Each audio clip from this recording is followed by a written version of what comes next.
Hey, everybody, welcome to She Night. I am so excited that you're here tonight, and we can't wait to hear from Dr. Charity Byers. Dr. Charity was my former counselor and psychologist, one of my dearest friends, and now my purpose partner. We partner together to help leaders and people all over the world learn how to live the unhindered life. And on your way in, you probably saw this book, Unhindered. It came out in November. It was written by her and her dad, Dr. Walker, and I encourage you to check it out. But it is so good to see you here tonight. Thank you for joining us. Very happy to be with you, Julie, and everybody here at She Night. Well, we have a few questions for you to kind of start this off. Just before this, we played a game, What's in Your Purse? And I saw some of you ladies running to the stage, kind of competitive.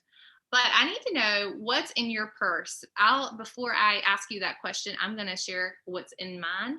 I actually don't really have a purse anymore. I think it happened after I had the boys carrying around a diaper bag.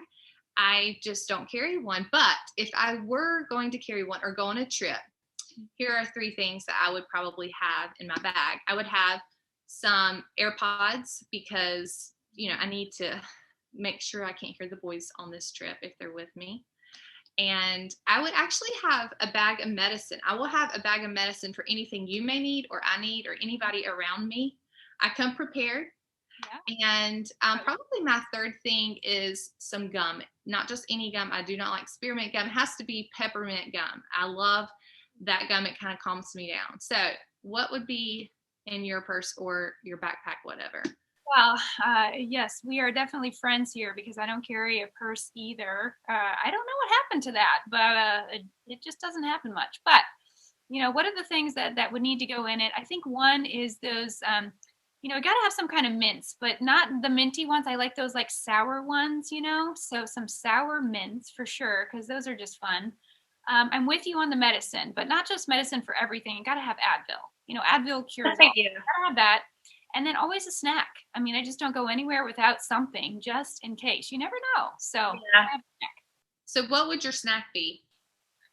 Granola bar or pretzels. Yeah. A little salty, a little sweet.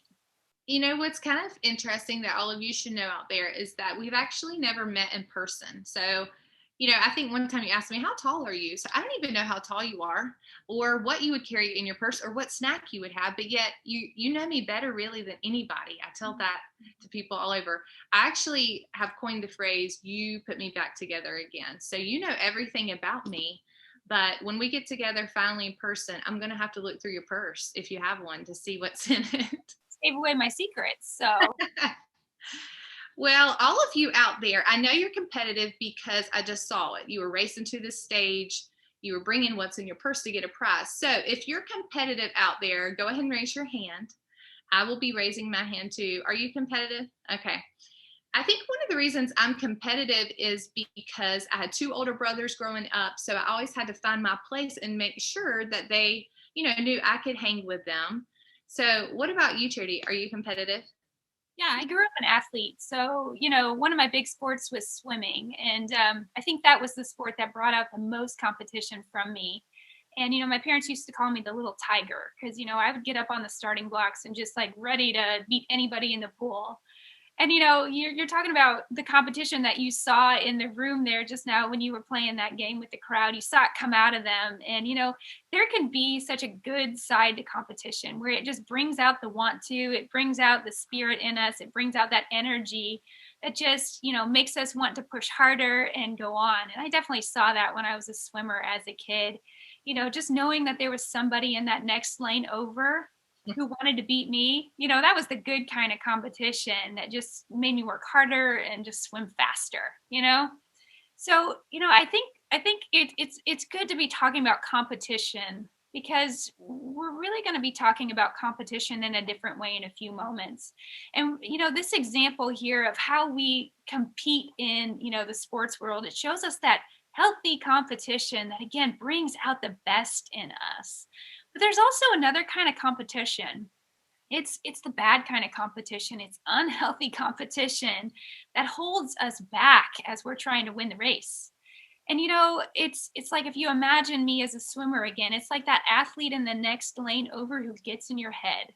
That you just know that they're going to beat you because they've done something to just show their dominance or their power, something like that. And then all of a sudden you're just doubting yourself.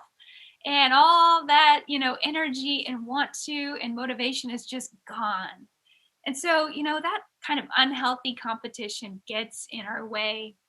It really does rob us of the best of us.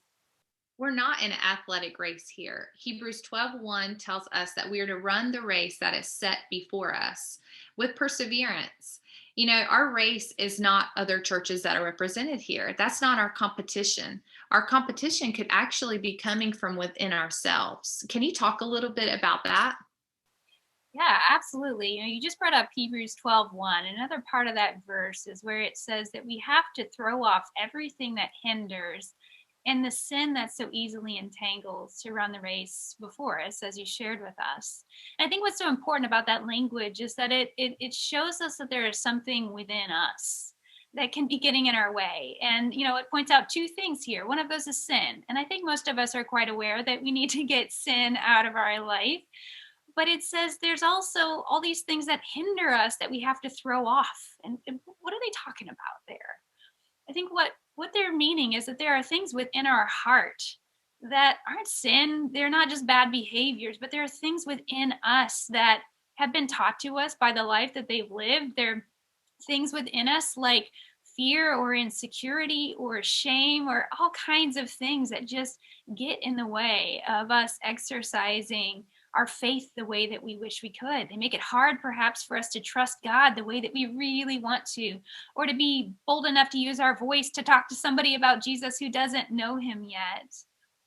If we really drill down on this a little bit, tonight we really want to talk about four very important questions that are within you. The answers to these four very important questions are within you.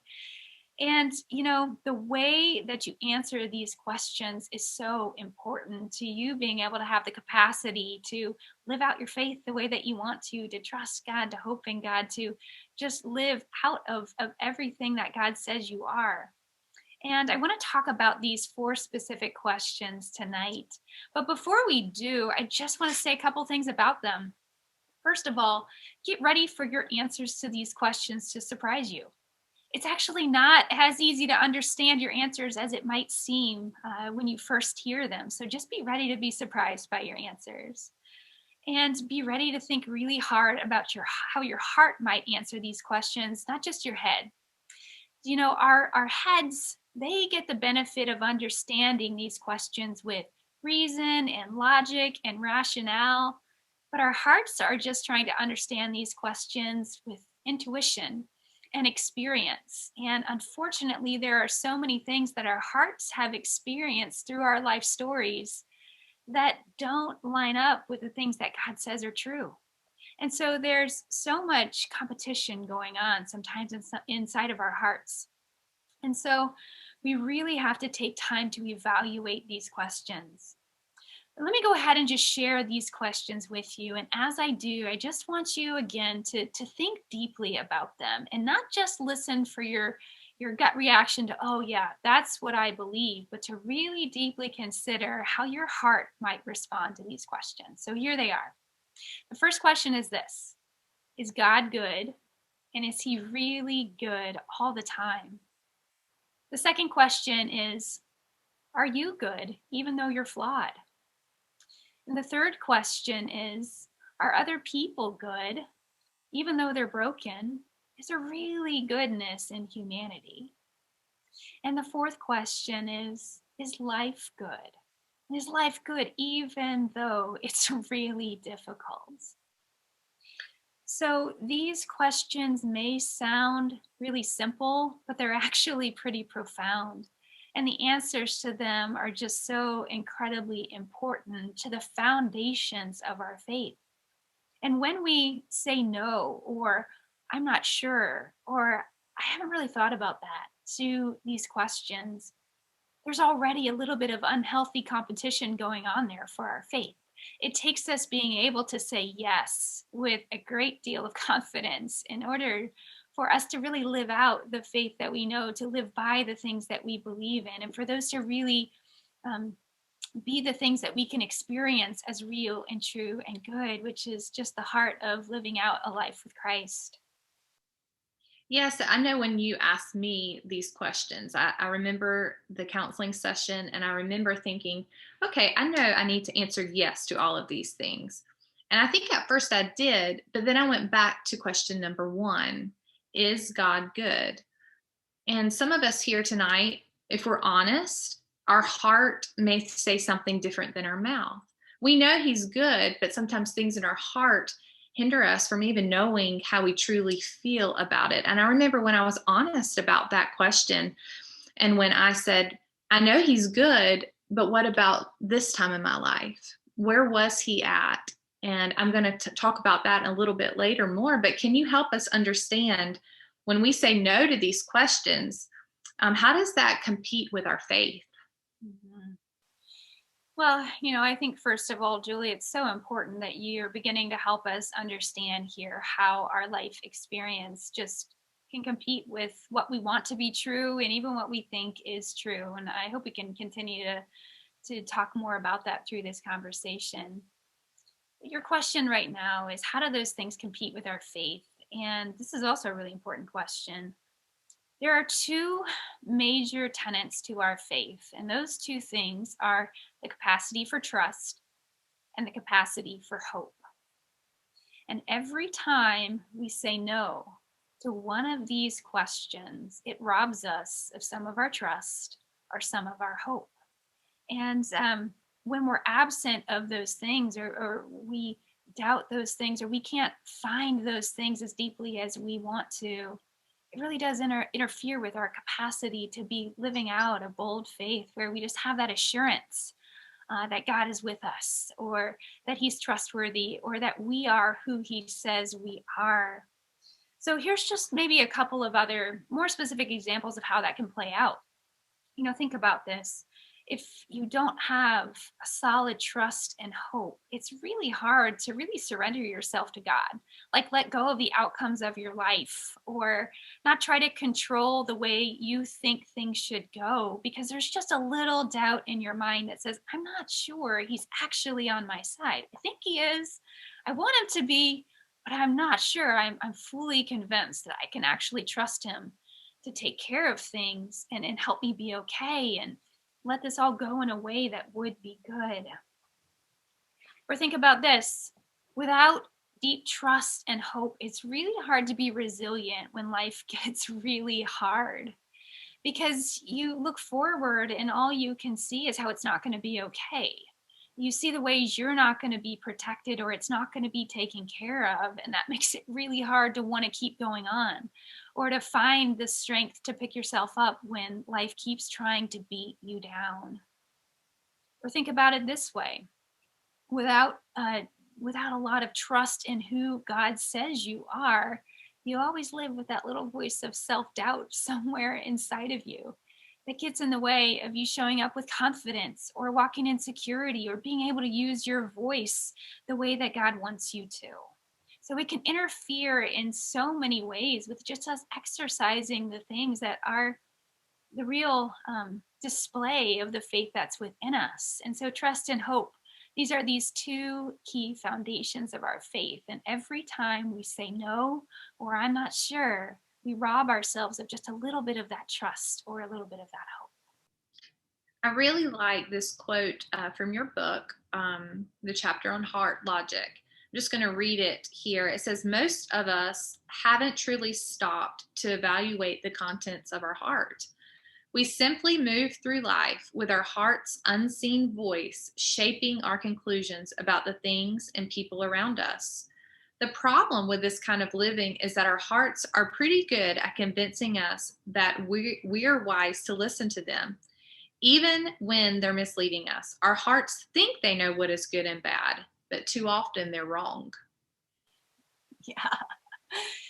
Isn't that a great statement? Too often they're wrong, but they are so convincing. And the reason for that is because our hearts always want us to feel safe. That's one of their primary motivations. And so when we've been through things that are hard and painful, they tell us, don't trust, don't hope, don't lean into this idea that God could really be good, because you're going to get disappointed again. Or don't really believe that other people can have goodness in them, because you're just going to get burned one more time. And so we try to guard ourselves from that. And our hearts are really good at convincing us of that, again, because their primary motivation is to stay safe. And Yeah.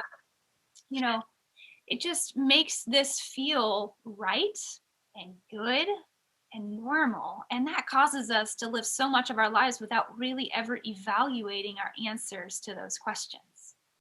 And sometimes it's easy to just keep going on with life. We control things. It's really when we're in that pressure cooker. I have an Instapot, and sometimes I've used this illustration before that I could use my coping mechanisms and just let my heart answer the way that it was answering and just go on with my life. But when I'm put in that Instapot, maybe for me it was something that in my job that happened that caused me to really evaluate my heart. Or maybe for you it could be you have marital problems, or maybe a mental health illness that just came out of nowhere. Really, those times are blessings from God, because it causes us to stop and really evaluate our heart and to stop our normal. So now we've seen how when we answer no to those questions, how it competes with our faith, and it causes us to have that strong, deep rooted faith in God. So now, can you help us learn, how can our heart say yes to those questions? Well, we acknowledged earlier in our conversation how what's really making it hard to say yes is how our life experience has not shown those things to be true. We've lived something, we've seen something, we've experienced something that doesn't line up with what God says is true through his word. So, in my own life, I think I had a difficult time saying yes to the second question, the one where it says, are you good? Are you good? Even though you're flawed and broken, or even though people don't always reflect the value that God says you have. And that was a hard question for me to say yes to, because some of my life experience had competed with that. I was the shy kid growing up, and that meant that somewhere along the way, pretty early on in life, I started to figure out that I was different. And I would look around me and see all these other kids who were, social and friendly and, comfortable and work in the room and all that stuff. And I felt so incapable of doing those things. And I made a judgment on myself in those moments that their personalities were right and my personality was wrong. And there was a pretty big shaping moment there in the way that I answered that second heart logic question. So I knew I was flawed, but I sure didn't see the reality that I was good, even though I was flawed. And so, that experience was just one part of my story that made it difficult for me to really resonate with what I heard to be true through scripture. I could read scriptures that talked about how, perfectly God made me, or how much delight he takes in me.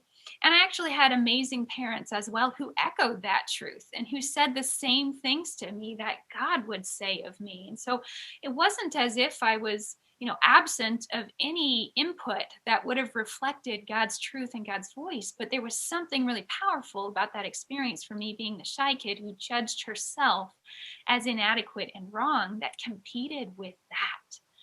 And so I think for a lot of us, we have something in our story that, again, has competed with the reality of God's word being true in light of these four questions. And so we have to partner with God here to do several things. And first is to get curious about what the competition is within us. Look back at your life story and try to understand what has gotten in the way of my capacity to say yes to this question with confidence, and see if you can begin to unpack any influences there that have stolen some of that capacity for trust or hope in any of those questions. So maybe some of you resonate with my story, and there's an insecurity in you that keeps you from answering that second heart logic question with a yes. Maybe for some of you, you've had people burn you enough in life that it's hard for you to say there's still some goodness in humanity. Or maybe for some of you, life has just felt really, really hard, and you've had suffering that has been prolonged without God stepping in to take it away. And by now, it's just really hard to believe that He's actually on your side. So identify that competition that's within your story. And, if that's difficult, I do encourage you to call on a friend or a counselor or a coach or somebody to help you see what you can't see in your own story. And once you've got that understanding, that some of that is being revealed to you, there's still a lot more work that God probably needs to do on your heart, and that's called healing, where He steps into some of those moments with you and He just lets His voice of love wash over you and show you that these things that He says really are true, and they really are true even in the midst of those experiences you have had that don't feel like it's true. And there's some work there that only God can do for your heart. And we could tell long stories, and maybe another time we can, about what all of that can look like. But we do serve a God who is capable of joining you in those moments to heal your heart from some of the pain that it's experienced. And so, God really wants to show you something different, show you an alternative to what life showed you, show you that you are worth it and you are valuable, show you that life still has hope and purpose, even when it feels so hard, and so on. And so, He really just wants to join you in that process. And Julie, I know that I've challenged you with some of these questions. Over the few years that we've known each other, and you've really had to wrestle with some of these questions. I know that you're going to be inviting, the ladies in this room tonight to begin a process of reflection on some of these questions, and you're going to be leading them into that in just a few moments. So before we, dive into that, I'm going to ask you, Julie, if you would just be willing to maybe share with the ladies here tonight a little bit more about what it was like for me to ask you those 4 questions the first time.